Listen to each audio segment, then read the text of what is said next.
एक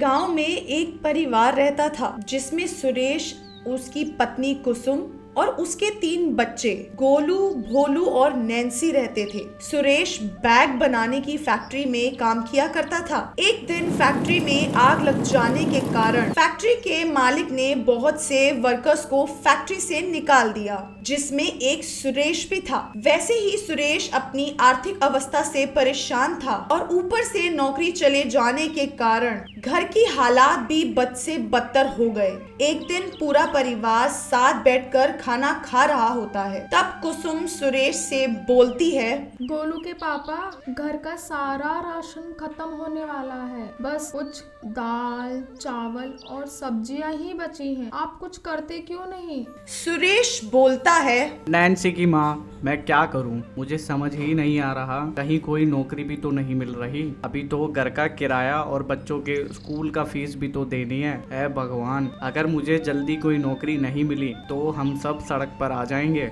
जल्दी से जल्दी कुछ करना पड़ेगा। तभी भोलू बोलता है, परेशान मत हो पापा, भगवान कोई ना कोई रास्ता निकाल देंगे। अगले दिन सुरेश मुखिया जी के घर जाता है और उसे अपनी सारी परेशानी बताता है। तभी मुखिया जी सुरेश से बोलते हैं कि सुरेश, तुम एक काम करो, मेरे गांव में मेरा एक घर है, वहाँ के लिए मुझे एक व्यक्ति चाहिए जो मेरे घर की अच्छे से देखभाल कर सके। तुम अपने परिवार को लेकर मेरे गांव चले आओ, तुम्हारे रहने का इंतजाम भी हो जाएगा और वहाँ के सरपंच मेरे जानने वाले हैं, तो उनकी मदद से मैं तुम्हें कोई ना कोई काम तो दिलवा ही दूंगा। तुम कल ही अपने परिवार के साथ वहाँ चले आओ। और हाँ, घर की ऊपरी वाली मंजिल पर एक बंद कमरा है, उसे मत खोलना, दरअसल उसमें हमारा कुछ जरूरी सामान रखा है। मुखिया जी की बात सुनकर सुरेश बहुत खुश हो जाता है और जाकर अपनी पत्नी को बोलता है कि भाग्यवान, हे भाग्यवान, सुनती हो? मैं मुखिया जी के पास गया था, हमारे रहने का और काम का बंदोबस्त हो गया है। तुम जरूरत का सारा सामान बांध लो, हम कल ही गाँव के लिए रवाना होंगे। तभी कुसुम बोलती है, मुखिया जी बहुत ही भले आदमी हैं, भगवान उनका भला करे। ठीक है, मैं अभी सारा सामान बांध लेती हूँ और जाने की तैयारी भी कर लेती हूँ। अगले दिन सुरेश अपने परिवार के साथ गांव निकल जाता है। सुरेश की खुशी का तो कोई ठिकाना ही नहीं होता, मानो उसकी सारी परेशानियां खत्म हो गई हों। पर उसे क्या पता था कि ये खुशियां उसके लिए कितनी परेशानी का कारण बन जाएंगी। सुरेश अपने परिवार के साथ गांव पहुंच जाता है। गांव पहुंचते पहुंचते उसे काफी रात हो जाती है। गांव पहुंचते सुरेश बताए हुए पते को वहाँ खड़े लोगों से पूछता है, अरे भाई साहब, जरा ये पता तो बता दो। दरअसल हम इस गांव में नए हैं, तो हमें यहाँ का कुछ नहीं पता है। तभी किशोरी बोलता है, तुम लोग यहाँ क्यों जा रहे हो? क्या तुम नहीं जानते कि ये घर सालों से बंद पड़ा है और बंद घरों में भूत प्रेत का साया होता है? तभी सुरेश हंसते हुए जवाब देता है, भाई साहब, बच्चों को क्यों डरा रहे हो? आप बस मुझे ये पता बता दो। हम लोग बहुत दूर से आए हैं, अब बहुत थक भी गए हैं। तभी किशोरी बोलता है, ठीक है, मुझे क्या, जब तुम्हें ही अपनी और अपने परिवार की परवाह नहीं तो मैं कौन होता हूँ। ये सामने वाले गली से उल्टे हाथ को एक पीपल का पेड़ है, बस उसके सामने ही ये घर है। सुरेश अपने परिवार के साथ घर तक पहुंच जाता है। घर की हालात देख के ये साफ समझ आ रहा था कि ये घर बड़े सालों से बंद है, ना ही इसकी कभी साफ सफाई हुई थी। घर को देखकर भोलू बोलता है, अरे बाप रे, ये तो बहुत बुरी हालत में है, मैं यहाँ नहीं रहूंगा। तभी नैन्सी बोलती है, नहीं भैया, हमारे बुरे वक्त में हमें ये घर रहने को मिला है, ये बहुत अच्छा है। मैं और माँ मिलकर इसकी अच्छे से साफ सफाई कर देंगे,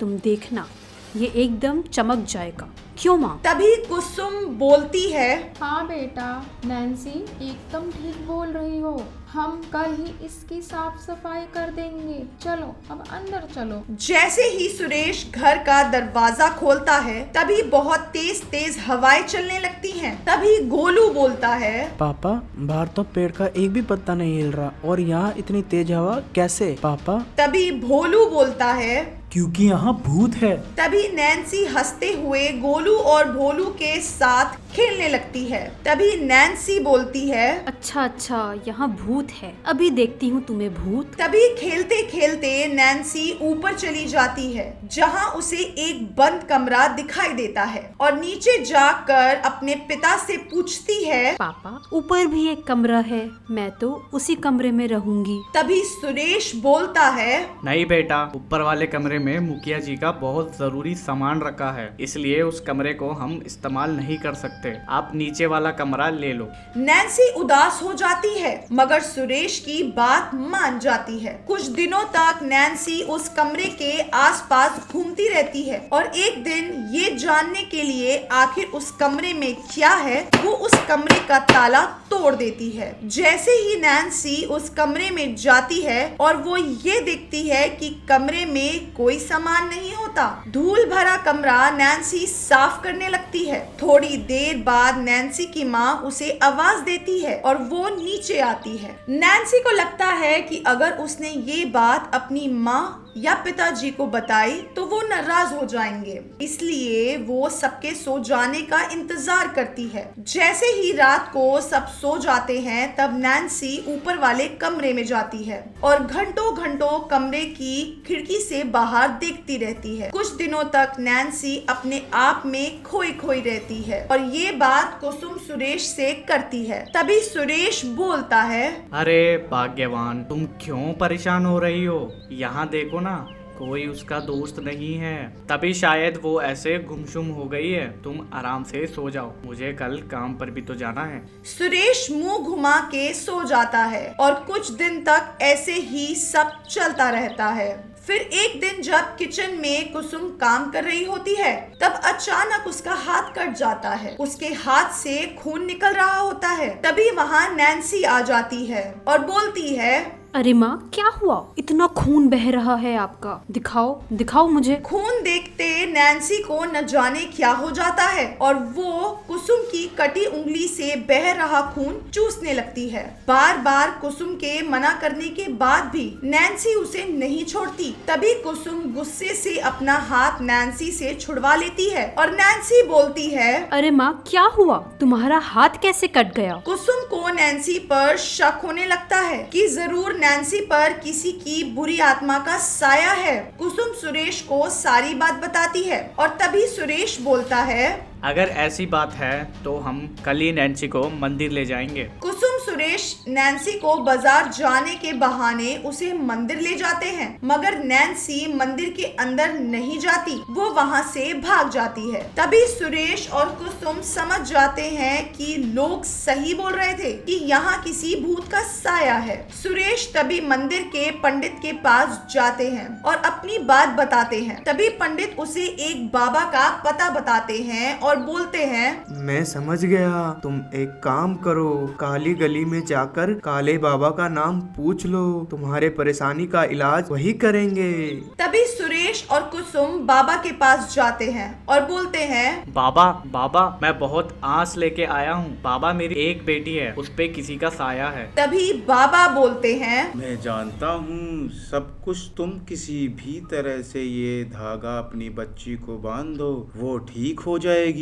तभी रात होने पर वो नैन्सी के कमरे में जाते हैं और धोखे से उसके पैर में धागा बांध देते हैं। कुछ दिनों तक तो सब कुछ अच्छा चल रहा होता है। नैन्सी एकदम ठीक हो जाती है, पर अचानक एक दिन खेलते खेलते नैन्सी के पैर से वो धागा टूटकर गिर जाता है। तभी कुसुम बहुत देर तक नैन्सी को आवाज लगा रही होती है, मगर उसके जवाब ना देने पर कुसुम जाकर नैन्सी को देखती है। नैन्सी ऊपर के कमरे में खिड़की के बाहर पेड़ को देख रही होती है। कुसुम ये देखकर बहुत डर जाती है और सुरेश के साथ बाबा के पास जाती है। तभी बाबा बोलते हैं, मैंने कहा था ना कि ध्यान रखना धागा टूट ना जाए। अब तो यह आत्मा और भी शक्तिशाली हो गई है, चलो मैं तुम्हारे साथ चलता हूँ। बाबा को देख नैन्सी बहुत गुस्से में आ जाती है और बोलती है, तू यहाँ क्या कर रहा है? चला जा यहाँ से। तभी बाबा बोलते हैं, मैं यहाँ से तब तक नहीं जाऊंगा जब तक तू इस बच्ची का शरीर नहीं छोड़ देती।